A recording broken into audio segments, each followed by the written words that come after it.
Hi friends, నేను మీ సుశీలానండి.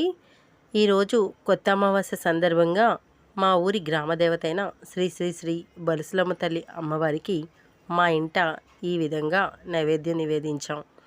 మరైతే కొత్త అమావాస్య రోజు తప్పకుండా ఇలా చాలామంది నైవేద్యాలు నివేదిస్తూ ఉంటారు. కొంతమంది కోడిని కోసి నివేదిస్తూ ఉంటారు. కొంతమంది మామూలుగాని అన్నము, పప్పు, అలాగే బూరెలు, వాళ్ళ శక్తి కొద్దీ చీర, ఇంకా ఏమైనా వాళ్ళు పెట్టాలనుకున్నవన్నీ కూడా పెట్టి అమ్మవారిని కొలుచుకుంటూ ఉంటారు. మరైతే ఇలా ఏ ఊరి వాళ్ళు ఆ ఊరిలో ఈ అమావాస్య రోజు ప్రత్యేకించి గ్రామదేవతని కొలిచే ఆనవాయితీ, అలాగే ఇలా నైవేద్యాలు నివేదించే ఆనవాయితీ చాలామందికి ఉంటుంది. కోడిని కోసిన తర్వాత మళ్ళీ ఆ కోడిని కూర వండి కూడా అమ్మవారికి నివేదిస్తారు. మరి ఈరోజు మా ఇంట్లో అయితే ఈ పండుగ ఈ విధంగా జరుపుకున్నామండి.